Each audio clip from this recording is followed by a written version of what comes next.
Assalamualaikum warahmatullahi wabarakatuh. Selamat siang semuanya. Nah, pada video kali ini kita akan belajar tentang opsi, salah satu produk derivatif ya. Kemarin kita udah bahas ada yang namanya kontrak berjangka atau forward dan future. Nah, hari ini kita akan bahas opsi mulai dari jenis, karakteristik, dan nanti penggunaannya. Ini adalah pokok bahasan kita ya hari ini, mulai dari pengertian, fungsi payoff dan profit, ada call option holder, ada call option writer gitu ya, sampai nanti eh, penggunaannya di call option dalam equity link certificate of deposit atau CD gitu. Oke, nah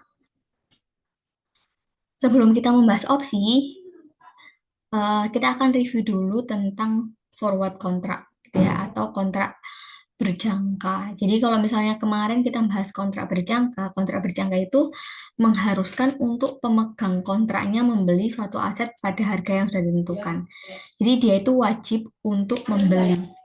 Jadi kalau misalnya harganya pada saat itu lebih tinggi atau misalnya harganya pada saat itu lebih rendah berdasarkan kontrak tersebut, maka eh, pemegang kontraknya gitu ya wajib untuk membeli kontrak forward tersebut. Nah, salah satu produk derivatif lain yang sedikit mirip dengan forward gitu ya, tapi dia memberikan opsi atau memberikan hak pada pemegangnya itu adalah opsi. Jadi opsi atau option ini dia memberikan hak tapi bukan kewajiban untuk membeli dengan harga 1.000 dalam waktu 6 bulan gitu. Jadi kalau misalnya si pemegang opsi ini merasa dirinya tidak diuntungkan dengan membeli aset tersebut, maka dia boleh untuk tidak membelinya. Beda dengan kontrak forward maupun kontrak future gitu ya, yang pemegang kontraknya harus wajib membeli gitu. Perbedaannya apa? Jadi kalau misalnya di opsi itu ada yang namanya harga premi gitu ya. Karena opsi ini memiliki resiko yang lebih rendah dibandingkan kontrak forward bagi pembelinya. Nah, hal ini berbeda dengan kontrak forward gitu, yang tidak memerlukan investasi awal karena harga awalnya itu nol. Jadi di minggu lalu kan kita belajar kontrak forward. Kontrak forward itu kan kita hanya menilai eh, berapa sih payoff dari posisi long ataupun posisi short dari kontrak forward itu. Nah, kalau di opsi itu ada juga nanti kita akan bahas payoff sekaligus juga ada yang namanya harga atau premi itu tadi. Premi ini wajib dibayarkan oleh si pembeli opsi gitu. Karena dia yang mendapatkan resiko yang lebih rendah dari kenaikan atau penurunan harga aset dasarnya. Nah, berikut merupakan pengertian dari opsi. Opsi itu suatu kontrak yang memberikan pemiliknya hak, bukan kewajiban untuk membeli atau menjual aset dasar pada harga tertentu pada atau sebelum tanggal jatuh waktu tempo. Jadi, opsi ini juga memiliki underlying aset ya, atau aset dasarnya. Sama seperti kontrak forward dan future, yaitu produk derivatif yang dia juga memiliki aset dasar. Nah, bedanya adalah apa? Kalau misalnya kemarin forward dan future itu kontraknya itu harus dijual atau dibeli dengan harga tertentu di waktu tertentu. Tapi kalau opsi, pemegang kontraknya itu memiliki hak. Jadi bukan kewajiban. Jadi dia boleh untuk membeli, boleh untuk menjual, boleh juga untuk tidak gitu. Makanya nanti ada harga premi yang harus dibayarkan oleh si pembeli opsinya. Nah, ini adalah beberapa istilah-istilah yang ada pada opsi. Jadi yang pertama ada aset dasar atau underlying asset.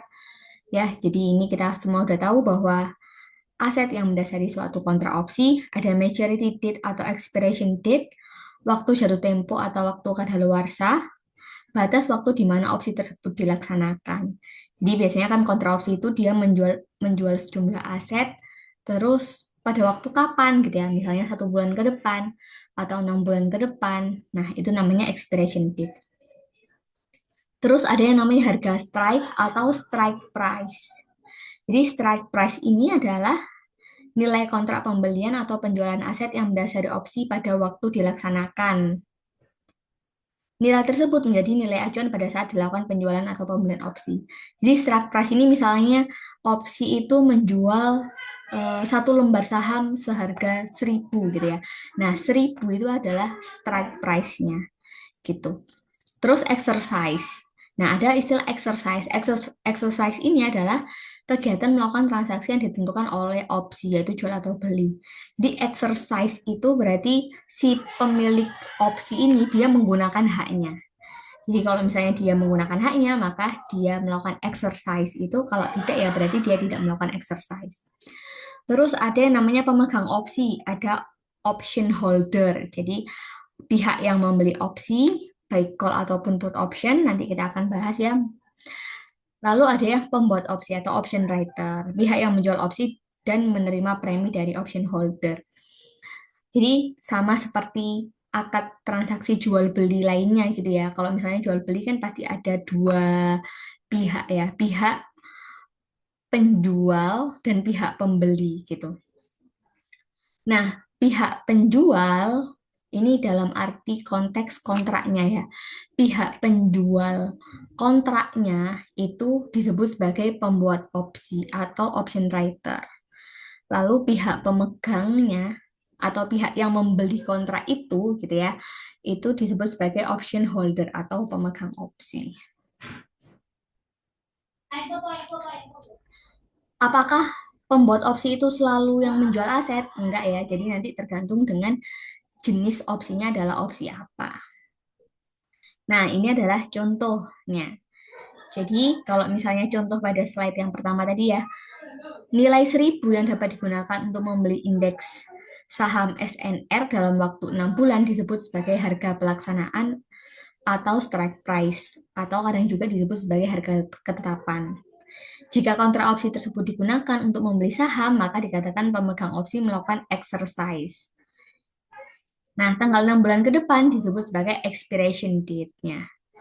Nah, jika pemegang opsi tidak mengeksekusi opsi sebelum tanggal jatuh tempo, maka opsi tersebut akan kadaluarsa dan dia tidak bernilai gitu.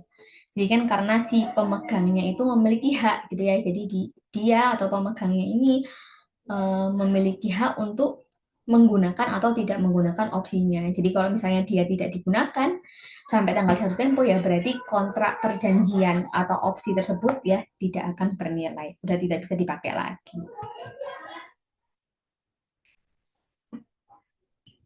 Nah, ini ada jenis-jenis opsi berdasarkan waktu eksekusi atau exercise-nya. Yang pertama ada yang namanya European Option atau opsi tipe Eropa. Opsi ini hanya bisa dieksekusi atau diexercise gitu ya. Atau transaksi jual beli aset dasarnya itu hanya bisa dilakukan pada waktu jatuh tempo aja.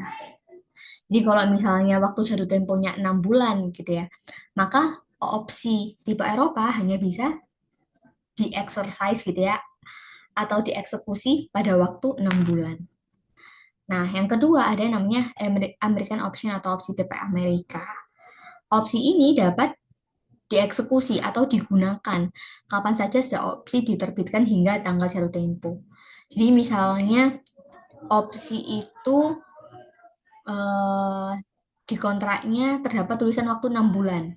Tapi si pemegang opsi ini bisa menggunakan haknya sebelum waktu 6 bulan. Jadi misalnya dia mau menggunakan pada waktu bulan pertama, boleh, bulan kedua, boleh, bulan ketiga, boleh kayak gitu. Jadi pilihan waktu untuk melakukan eksekusi atau melakukan haknya atau exercise itu tadi ada banyak. Terus yang ketiga ada Bermudian option atau opsi bermuda gitu. Dapat dieksekusi pada tanggal-tanggal tertentu yang telah ditentukan sebelum jatuh tempo, yang merupakan kombinasi antara opsi Eropa dan Amerika. Nah, contohnya apa? Contohnya beberapa produk keuangan eksotis dan opsi callable bonds menggunakan gaya ini. Contohnya mungkin kalau kita udah tahu ada yang namanya callable bonds ya, atau bonds yang bisa ditarik sebelum jatuh tempo. Nah, itu bisa menjadi salah satu jenis underlying aset di opsi gitu ya. Jadi nanti nama opsinya adalah Bermudan option atau opsi bermuda. Nah, ini juga yang paling penting ya. Jadi berdasarkan kegiatan jual atau belinya. Ada yang namanya opsi beli atau call option, dan ada juga yang namanya opsi jual atau put option. Jadi kalau misalnya call option, berarti opsi ini memberikan hak kepada pemegang opsi untuk membeli aset pada harga yang telah disepakati sebelum atau pada tanggal jatuh tempo. Kalau misalnya opsi jual, berarti dia memberikan hak untuk pemegang opsinya untuk menjual aset tertentu.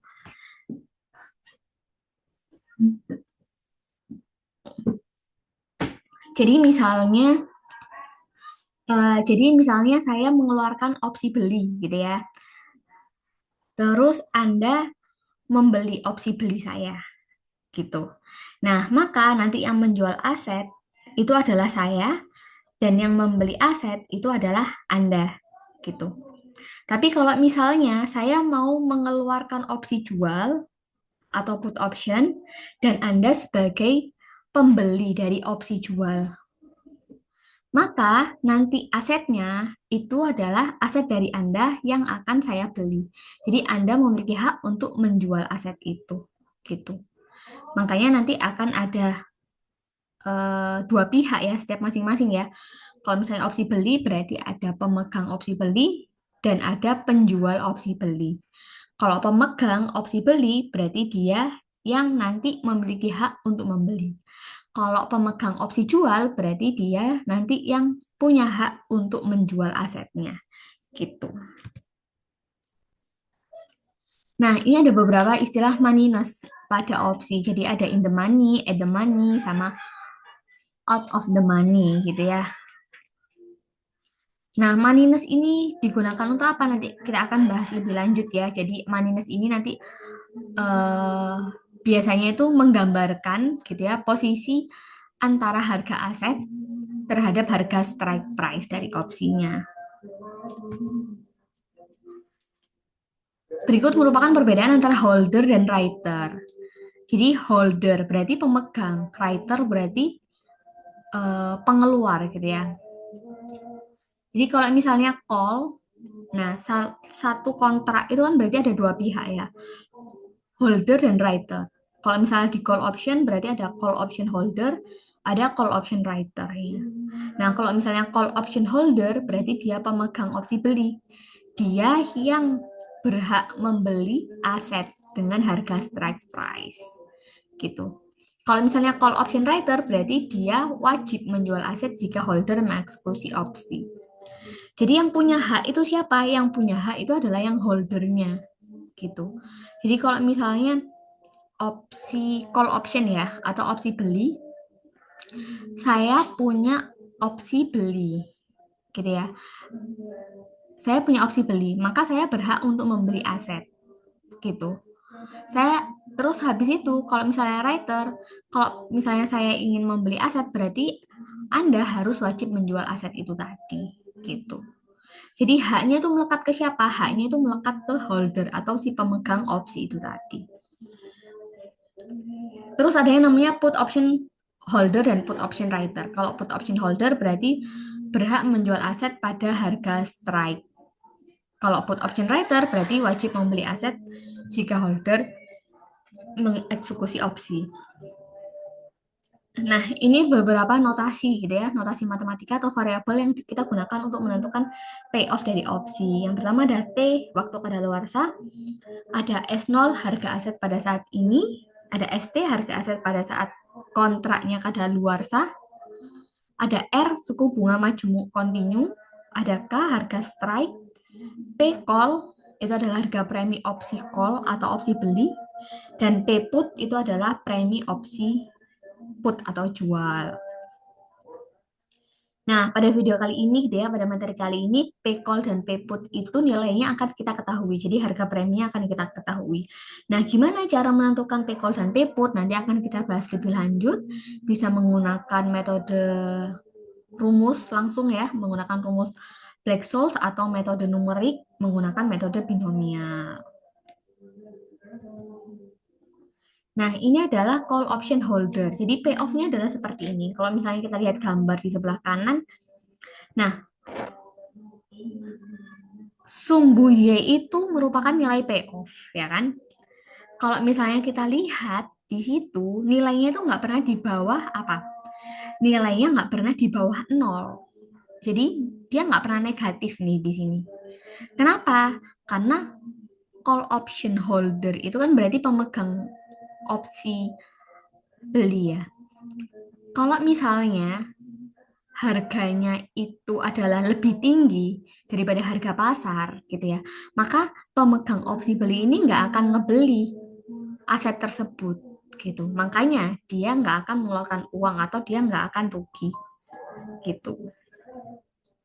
Nah, itu. Jadi pemegang opsi beli memiliki hak untuk membeli aset pada harga strike gitu. Jadi payoff-nya adalah maksimum antara 0, ST min K. Jadi dilihat maksimumnya berapa ya. 0 atau ST min K. ST itu adalah harga aset pada saat nanti. Jadi contohnya kayak gini. Misalnya ada suatu opsi gitu ya. Opsi ini memberikan hak kepada pemiliknya untuk membeli satu lembar saham seharga 1.000.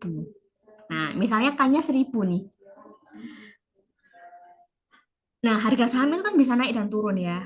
Kemungkinan harganya bisa naik misalnya 1.500 gitu ya. Atau turun misalnya 800. Nah, kalau misalnya harga pasaran 1.500, padahal Anda punya perjanjian atau punya kontrak yang Anda bisa ngebeli dengan harga 1.000, ya kan? 1.500 Anda bisa beli dengan harga 1.000. Anda pasti akan menggunakan hak tersebut, ya kan? Jadi payoff-nya adalah 1.500 min 1.000 gitu. Jadi Anda akan untung berapa? Untung 500. Nah, bayangkan kalau misalnya harganya turun, harganya jadi 800 gitu. Anda disuruh beli di harga 1.000, padahal harga di pasaran cuma 800. Ya, Anda lebih baik gitu ya, lebih baik tidak membeli aset tersebut. Lebih baik beli di pasaran aja harga 800, gitu kan ya. Karena kalau misalnya di sini nanti ST-nya 800, K-nya 1.000. 800 min 1.000 atau ST min K itu nanti dapatnya negatif 200. Nah, daripada negatif 200 atau rugi 200, maka mending tidak digunakan haknya. Sehingga nilai payoff-nya adalah 0, seperti itu. Nah, ini. Jadi grafiknya seperti ini, gitu. Nah, profitnya gimana gitu kan ya. Tapi kan si pemegang opsi ini kan dia harus membayar preminya kan ya di awalnya. Jadi profitnya itu adalah nilai dari payoff-nya dikurangi dengan present value dari preminya. Jadi misalnya tadi saya mau saya beli di harga 1.000 gitu ya. Padahal harga pasaran 1.500. Berarti kan saya untung 500.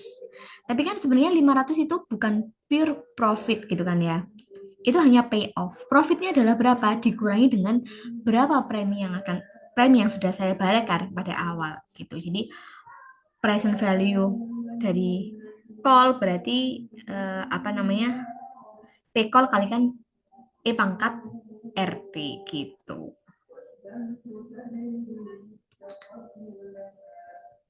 Oke. Nah, ini contohnya.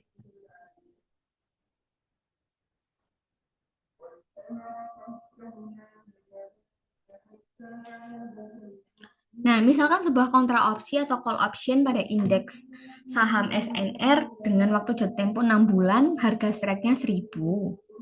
Misalkan harga indeks dalam 6 bulan naik menjadi 1.100 dan suku bunga bebas resikonya 2% selama 6 bulan. Selain itu diasumsikan bahwa harga spot indeks saat ini adalah 1.000 dan premi untuk opsi beli ini adalah 93,81.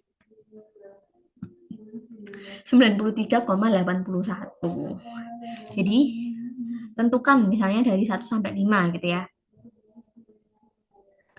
Pertama adalah payoff dari call option saat harga indeks saham pada saat expiration date-nya adalah 1.100 dan 900. Jadi kan diketahui ya, strike price tadi dinotasikan menggunakan K gitu kan ya. Maka kita masukkan aja substitusi ke rumusnya. Jadi kalau misalnya harganya adalah sahamnya 1.100 maka ST-nya 1.100. Payoff-nya tinggal kita substitusi maksimum 0, ST min K. Berarti nilainya adalah 100. Kalau 900 karena harganya lebih rendah nih di pasaran ya, maka dia tidak menggunakan apa namanya? Haknya gitu ya. Maka payoff-nya nilainya adalah 0. Nah, harga preminya saat ini itu adalah 93,81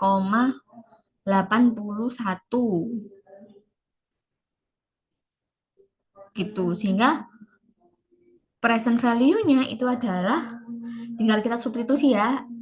Risk free rate-nya tadi adalah eh, berapa? 0,02 dan T-nya itu adalah setengah tahun.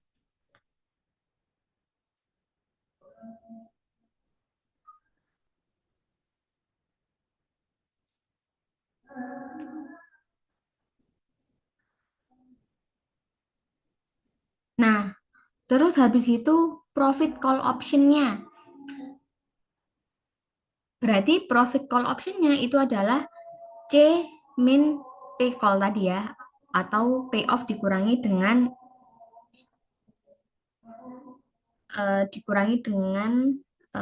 nilai dari preminya.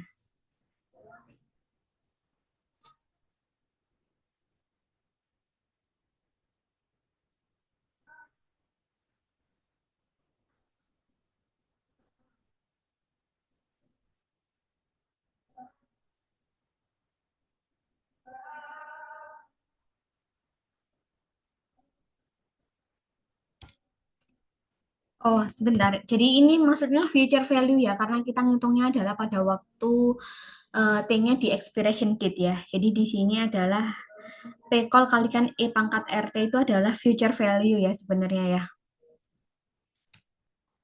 Nah, jadi gimana tabel payoff-nya gitu ya? Tabel payoff-nya itu adalah yang di sini yang bold yang atas ini ya. Karena dia nilai minimumnya adalah 0. Tapi kalau misalnya kita kurangkan dengan nilai profit gitu ya. Dengan nilai profit. Kita kurangkan dengan future value dari premi gitu ya. Future value dari premi maka kita kurangkan min 95,69 tadi. Jadi nilainya akan ada di bawah sumbu 0. Nah, ini ya, ini perbedaan kalau misalnya perbedaan dengan long forward kemarin. Kalau forward kemarin itu kan dia garisnya garis lurus ya. Gradien positif yang ini ya, yang long forward. Tapi kalau misalnya purchase call atau dia membeli call atau call option holder, dia ada di sini itu. Jadi eh, karakteristiknya itu membatasi kerugian gitu ya dan tetap memberikan potensi keuntungan. Nah, ini bedanya kalau misalnya written call option. Kalau written call option berarti dia adalah sisi sebaliknya dari call option holdernya gitu. Berarti profitnya kira-kira bagaimana? Kalau misalnya ada dua pihak ya, si penjual dan si pembeli. Penjual untung 100, maka pembelinya akan rugi 100. Begitu juga sebaliknya ya. Kalau penjualnya rugi 100, maka pembelinya untung 100. Berarti bisa kita tuliskan bahwa dia adalah apa? Negatif dari call option writer. Nah, kita bisa lihat ya di rumusnya ya. Di rumusnya itu adalah negatif dari maksimum 0, ST min K gitu. Profitnya berarti negatif dari profit call holder gitu ya. Minimum dari payoff ditambah dengan future value dari premi call. Karena preminya tadi dibayarkan oleh siapa? Dibayarkan oleh si pemegang opsi ke ke si pengeluar opsi. Jadi nanti grafiknya akan seperti ini ya, grafik di sebelah kiri. Nah, ini contohnya. Contohnya sama ya, seperti yang tadi gitu ya. Jadi kalau misalnya nilai indeksnya 900, ya maka orang itu nggak akan ngebeli indeks saham kita gitu ya. Maka kita cuma dapat keuntungannya adalah future value dari nilai premi aja. Nah, bentuknya kan seperti tadi ya. Jadi bentuk payoff dan profitnya itu adalah pencerminan terhadap sumbu X. Sorry. Ya benar, terhadap sumbu X atau garis Y sama dengan nol gitu. Nah, ini perbandingan antara return call option dan juga short atau jual forward ya. Sama ya. Jadi dia kalau misalnya return call itu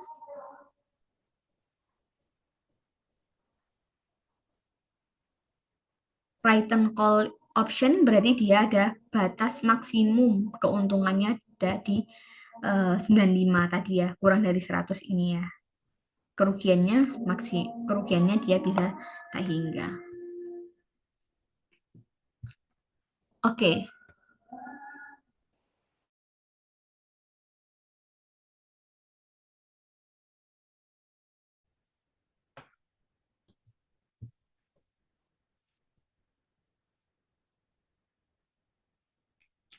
oke, selanjutnya adalah put option holder atau penjual dari opsi jual gitu ya. Kalau put option tadi itu kan kontrak yang memberikan hak kepada pemegangnya untuk menjual aset gitu. Nah, contohnya seperti ini. Opsi jual atau put option Eropa pada indeks saham SNR dengan jangka waktu 6 bulan dan harga strike 1000 memberi pemegang opsi hak memberikan pemegang opsi yaitu hak tapi bukan kewajiban untuk menjual indeks pada harga 1000 dalam waktu 6 bulan ke depan. Jadi kalau misalnya indeksnya turun menjadi 600, maka pemegang opsinya itu akan dapat untung, ya kan? Dia ngejual 1000 padahal harga indeks di pasarnya itu 600, maka dia akan untung 400. Nah, jika indeksnya naik menjadi 1100 gitu ya, maka si pemegang put option ini dia tidak mau ya menjual di harga 1000 ya nanti dia akan rugi. Makanya pemegang opsi akan membiarkan opsi tersebut kadaluarsa tanpa dieksekusi. Nah, ini adalah payoff put option holder. Jadi dia mendapatkan keuntungan dari apa? Dari turunnya harga asetnya. Jadi payoff-nya itu adalah maksimum 0, K min ST. Kayak harga ketetapan ST itu adalah harga indeks pada saat jatuh temponya.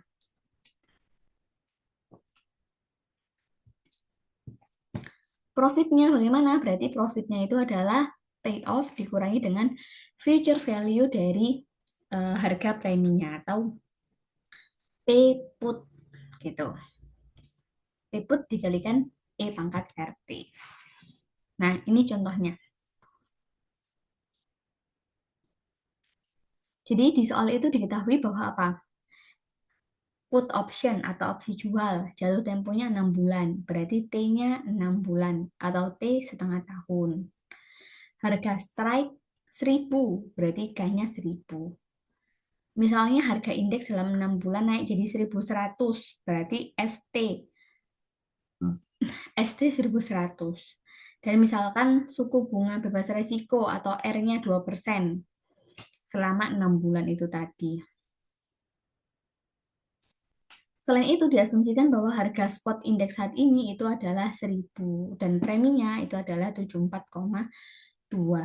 Nah, pertanyaan pertama, tentukan harga dari put option, tentukan payoff ya dari put option ketika ST-nya adalah 1100 dan 900. Nah, oke ini ya jawabannya ya.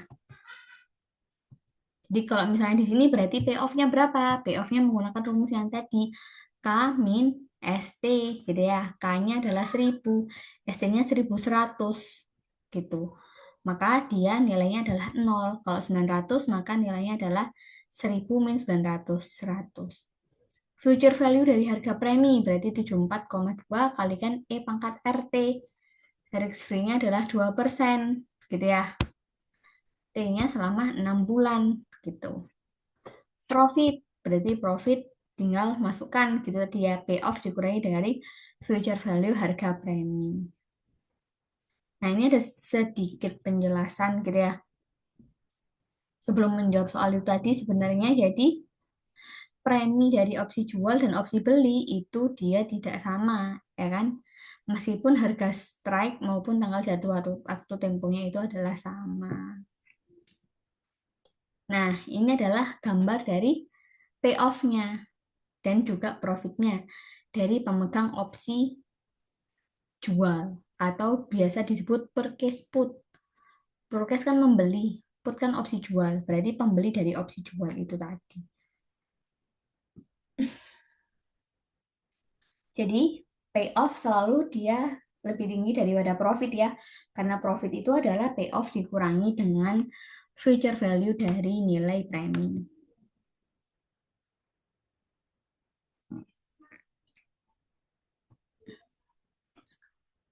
Ini adalah perbandingan antara profit put option holder dan juga short atau jual forward. Jadi kalau jual forward itu kan kalau kita lihat gambarnya, eh, maka dia memiliki kemungkinan untuk rugi negatif yang besar ya.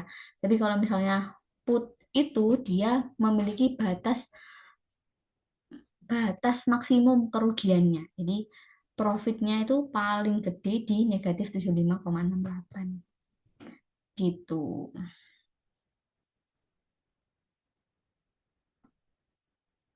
Nah, ini adalah put option writer. Kalau writer berarti pihak yang berlawanan dari holder gitu ya.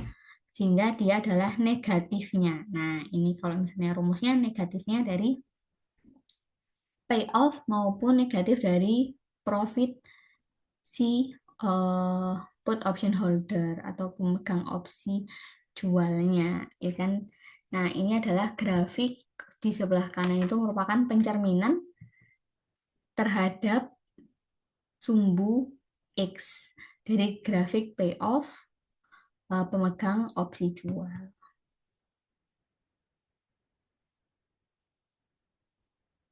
Nah, ini kalau misalnya kita lihat dari sisi put option writer-nya atau pengeluar opsi jualnya ya. Nah, seperti ini diketahui K-nya 1000, T-nya 6 bulan, preminya 74,2, present value-nya adalah 75,68 gitu.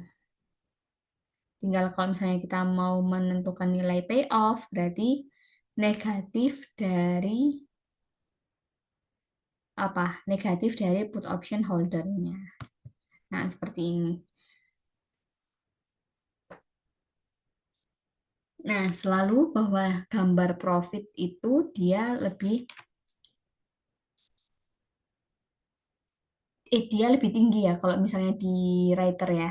Karena dia menerima nilai preminya itu. Jadi dia adalah pencerminan terhadap sumbu X. Nah, ini dibandingkan dengan long position atau beli forward gitu. Jadi dia punya batas maksimum keuntungan. Nah, selanjutnya kita akan melihat opsi sebagai asuransi. Kenapa seperti itu? Karena opsi itu kan dia memiliki apa? Memiliki batas maksimum gitu ya, batas maksimum kerugian. Jadi kita bisa pandang bahwa opsi ini adalah sebagai salah satu asuransi gitu ya. Misalnya suatu rumah seharga 200.000 dolar yang diasuransikan berdasarkan polis dengan deductible 25.000 untuk premi sebesar 15.000. Jadi rumahnya harganya 200.000, terus deductible itu kan berarti batas minimum kerusakan yang akan diganti oleh pihak asuransinya ya 25.000. Terus premi asuransi itu adalah 15.000. Berapa pembayaran terbesar yang diterima pemegang polis jika terjadi kerugian total? Terus yang kedua, berapa pembayaran yang diterima pemegang polis jika kerugian kurang dari 25.000? Berapa pembayaran yang diterima pemegang polis jika kerugian 55.000? Nah, ini kan sebenarnya tinggal kita plus minus menggunakan aritmatika biasa ya. Jadi kalau misalnya pertanyaan pertama itu kalau terjadi kerugian total kan 200.000 ya. 200.000 dikurangi dengan deductible-nya ya kan. Deductible-nya adalah 25.000 sehingga si pemegang asuransi akan mendapatkan 175.000 gitu. Nah, kalau pertanyaan kedua itu kerugiannya kurang dari 25.000 ya kan. Kalau kerugian dari 25.000 ya mending tidak diklaimkan ke asuransi sehingga pembayaran yang diterima oleh pemegang polis itu adalah nilainya nol gitu. Terus habis itu kalau misalnya kerugian yang 55.000 berarti 55.000 dikurangi dengan deductible-nya 25.000 jadilah 30.000 gitu. Sehingga kita bisa melihat nih bahwa sebenarnya mirip dengan opsi apa sih gitu kan ya. Kalau kita rumuskan nih, jadi nilai rumah itu dikurangi dengan kerugian sebesar 55.000 jadinya seperti itu ya. Misalnya kerugiannya 55.000 atau antara deductible sampai dengan maksimumnya ya. 200.000 dikurangi 55.000 dari 145.000. Polis asuransi menanggung nilai hingga 175.000. Dengan demikian pembayaran asuransi itu adalah 175.000 dikurangi dengan nilainya, yaitu didapatkan sih 30.000 kan ya. Sama kayak di sini nih, 30.000. Dengan menggunakan logika, ini dapat ditunjukkan bahwa pembayaran asuransi itu adalah maksimum antara 0,175.000 min nilai. Jadi 175.000 itu kan nilai maksimum yang diberikan oleh si perusahaan asuransi gitu ya. Jadi fungsi itu merupakan sama dengan fungsi opsi jual atau put option dengan K atau strike price-nya adalah 175.000 dan ST-nya itu adalah bergantung dari nilai rumah. Itu nilai rumah itu adalah nilai harga rumah dikurangi dengan kerugiannya gitu. Sehingga kalau misalnya kita lihat gambarnya gitu ya, jadi seperti itu. Jadi kalau misalnya sumbu Y-nya itu adalah profit, sumbu X-nya itu adalah harga rumah, itu deductible-nya itu adalah 25.000. Jadi kalau misalnya grafik itu 15.000 itu adalah nilai preminya ya. Jadi 15.000. Jadi kalau misalnya ruginya adalah nol, em, bukan rugi ya. Jadi misalnya kerusakannya itu adalah nol gitu atau ruginya itu adalah full, house price-nya itu adalah nol, berarti kerusakannya itu adalah kerusakan maksimum ya. Tadi dapat 175.000. Nah, di sini pada waktu sumbu X-nya nol, Y-nya adalah 160.000. Kenapa? Karena 175.000 itu dikurangi dengan nilai preminya dulu tadi. Preminya adalah 15.000, sehingga dapat 160.000 gitu. Nah, tapi kalau misalnya kerusakannya kurang dari 25.000, nah itu ada di grafik yang sebelah agak ke kanan gitu ya, bahwa house price-nya nanti adalah antara 175.000 sampai 200.000 gitu, sehingga nilainya akan menjadi negatif 15.000, yaitu negatif dari nilai premi saja. Gitu, jadi kan mirip ya dengan opsi opsi apa tadi? Opsi jual atau put option K-ST. Nah, ini contoh lanjutannya, equity link certificate of deposit dan penggunaan call option. Jadi equity link CD itu adalah produk investasi yang mengkombinasikan keamanan certificate of deposit dengan potensi keuntungan dari pasar saham. Tujuan utama produk ini adalah memberikan perlindungan terhadap kerugian sekaligus memberikan peluang mendapatkan keuntungan jika indeks pasar naik. Nah, gimana sih? Jadi dia itu sebenarnya gabungan ya. Nah, contohnya seperti ini. Seorang investor ingin mendapatkan keuntungan dari return pasar saham. Saham S dan P 500 yang tinggi. Tapi tanpa resiko kehilangan modal jika pasar mengalami tahun buruk. Nah, data historis yang menunjukkan bahwa rata-rata return tahunannya 13% dan rata-rata return obligasi pemerintah itu adalah 5,6%. Karena pasar saham bisa sangat fluktuatif, seorang investor tidak ingin rugi ketika pasar turun, tapi tetap ingin mendapatkan keuntungan ketika pasar naik. Nah, misalkan seorang investor menanamkan $10.000 dalam CD ini. Nilai awal indeks S dan P adalah 1.300. 1000 ini CD ini memiliki tenor 5,5 tahun dan strukturnya menggunakan obligasi zero coupon atau zero coupon bond dan juga call option. Jadi dia adalah gabungan antara produk yang bebas resiko atau risk free dan juga call option yang dia beresiko ya. Di bagian amannya itu adalah zero coupon bond. Jadi sebagian dari investasi dialokasikan ke obligasi zero coupon yang akan tumbuh kembali menjadi 10.000 dalam waktu 5,5 tahun. Nah, bagian spekulatifnya itu adalah si call optionnya. Sisa dana digunakan untuk membeli call option pada indeks S dan P dengan strike price 1.300. Jika indeks naik gitu ya dalam waktu 5,5 tahun, investor itu akan mendapatkan keuntungan tambahan ya kan dari si call option itu. Tapi kalau misalnya indeks itu turun gitu ya atau tidak naik cukup tinggi gitu ya, maka opsinya tidak digunakan sehingga investor tetap mendapatkan kembali modal awalnya gitu. Opsinya menjadi tidak bernilai. Nah, ini adalah gambar ya payoff dari uh, CD ya, Equity Link Certificate of Deposit. Nah, sehingga nilainya atau payoff-nya pada waktu T itu adalah nilai obligasi awal ditambah dari payoff call option gitu. Jadi nilai obligasi awalnya tadi berapa? 10.000 gitu. Jadi kalau misalnya indeksnya tadi kan 1.300 ya.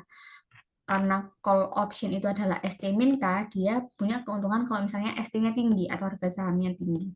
Berarti pada saat K-nya tadi 1.300 gitu ya, nilainya itu akan tetap di 10.000 gitu. Kalau indeksnya naik gitu ya, maka dia akan mendapatkan tambahan keuntungan dari uh, call option-nya gitu ya. Tapi kalau misalnya indeksnya turun ya call option-nya tidak digunakan, maka dia hanya mendapatkan 10.000 gitu. Nah, ini eh, sedikit catatan penting ya. Biasanya di soal-soal itu hanya menyebutkan eh, bagaimana payoff dari call option gitu, bagaimana payoff dari put option gitu. Jadi secara umum atau secara defaultnya, kalau ada soal seperti itu, maka yang ditanyakan itu adalah di bagian holdernya atau si pemegang opsi gitu. Jadi kalau misalnya tertulis hanya payoff dari call option, maka yang ditanyakan gitu ya adalah call option holder atau pemegang call opsi, yaitu orang yang memiliki hak untuk membeli aset tadi. Jadi maksimum 0, estimin kah. Kalau hanya tertulis payoff dari put option gitu ya, maka ya itu adalah put option holder, orang yang memiliki hak untuk menjual aset. Makanya nilainya adalah maksimum 0, Kamin ST gitu. Nah, kalau misalnya di soal secara eksplisit atau secara jelas meminta dari payoff dari writer, maka kita tinggal membalikkan tandanya aja. Di tanda negatif dari payoff holder gitu. Nah, itu bedanya tadi ya. Kalau payoff berarti dia maksimum antara 0, ST min K atau 0, Kamin ST. Kalau profit, jangan lupa dikurangi dengan future value dari premi yang sudah dibayarkan. Gitu. Nah, ini ada beberapa contoh latihan soal dari buku, ya kan? 2.13 itu adalah apa? Misalkan harga saham saat ini adalah $40 dan suku bunga efektif tahunannya adalah 8%. gitu. Gambarkan suatu grafik gitu ya, dan profit diagram yang eh, mengikuti sebagai berikut ya. Jadi ada strike call-nya, berarti opsi call strike-nya adalah 35, preminya adalah 9,12 kayak gitu. Nah, yang B nanti bisa ya untuk dijawab. Kalau misalnya itu yang call, ini adalah yang put. Oke, nah sekian ya video pembelajaran kita kali ini. Semoga bisa dipahami. Saya akhiri. Nanti kita akan membahas materi selainnya apa? Materi selainnya adalah combining option atau opsi gabungan. Oke, saya akhiri. Terima kasih. Wassalamualaikum warahmatullahi wabarakatuh. Selamat siang semuanya.